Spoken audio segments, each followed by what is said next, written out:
ಸೇಯನು వెళ్ళుదమో.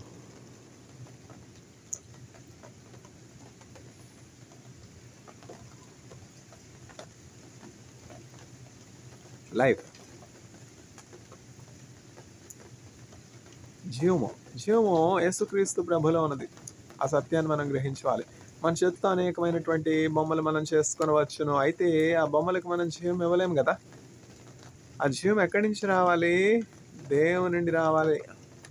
దేవుడు ఒక బొమ్మను చేశాడు, ఆ బొమ్మకు జీవం ఇచ్చాడు. ఆ బొమ్మే నీవు నేను కదా. కాబట్టి మన చేతి పనులకు మనం ఆరాధన చేయకూడదు. చేతి పనులని దేవునిగా భావించి దైవత్వాన్ని ఆరోపించకూడదు. కానీ ఆ జీవం ఎక్కడి నుంచి వచ్చింది? ఆ దేవుడిని కనుగొనాలి. ఆ దేవుడు ఎవరు అంటే యేసుక్రీస్తు ప్రభు. బుద్ధి విజ్ఞాన సర్వ సంపదలు గుప్తమయున్నవి ప్రభునందు, అద్భుతముగా ప్రభువన్నయునొసగి దిద్దును నా బ్రతుకంతటినే. యేసుని కొరకైల జీవించద భాసురముగనే నను దినమో.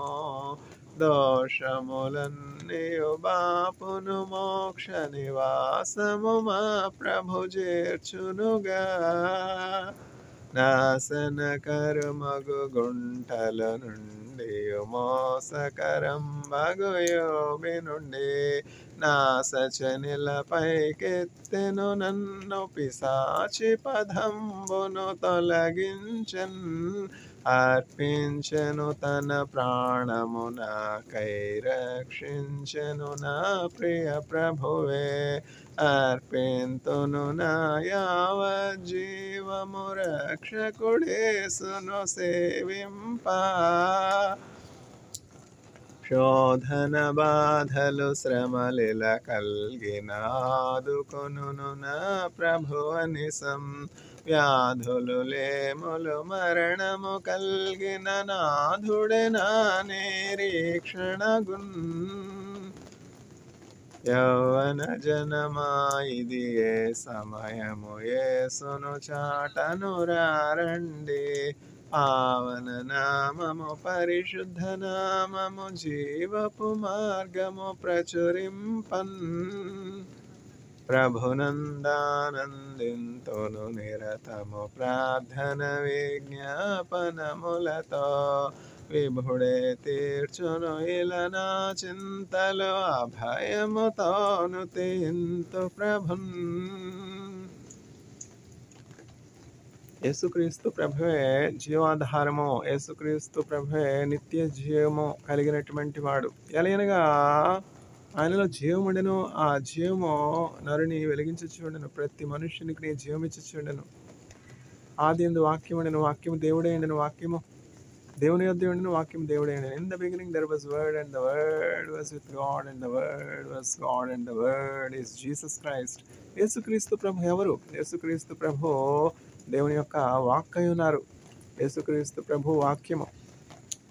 వాక్యమై ఉన్న యేసు వందనమయ్యా, కృపా సత్య దయా సత్య సంపూర్ణుడా. వాక్యమై ఉన్న యేసు వందనమయ్యా. అన్ని నామముల కంటే పై నామము యేసుక్రీస్తు ప్రభునకు తండ్రి అయినటువంటి దేవుని చేత ఇవ్వబడి ఉన్నది.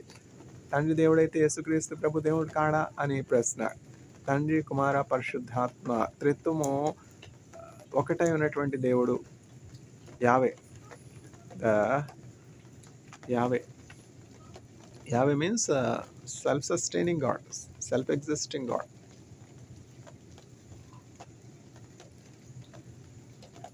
యేసుక్రీస్తు ప్రభుని కలిగినటువంటి వారు జీవము కలిగి ఉంటారు, నిత్య జీవము కలిగి ఉంటారు. Everlasting life. We are immortals. We are mortals, but we'll become immortal when we receive Jesus Christ, isn't it? Immortality, everlasting life. That is our aim. Science is going through the same path. Science is trying to find an answer. How can we be immortal? How can we be ageless? How can we be disease free? All these are the questions scientists are pondering on, asking. How can we not age? 100 years also my hair should be black, my teeth should be intact, and my eyesight should not decrease its strength, and I should be youthful, and I should be immortal. How is this possible? Gene editing, CRISPR technology, many things are coming up. But life itself is in the hands of God. That secret we should understand.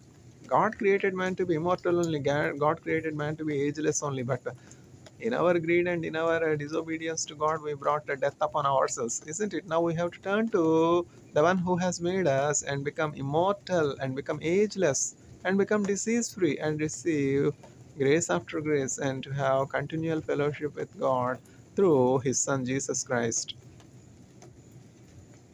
ఇదే సమయంలో రండి రక్షణ పొందండి ఇక సమయము లేదండి రండి రక్షణ పొందండి కులము స్థలమనుచో మీరు హేళన చేయకనో సమయముండగానే మీరు త్వరపడిరా రండి.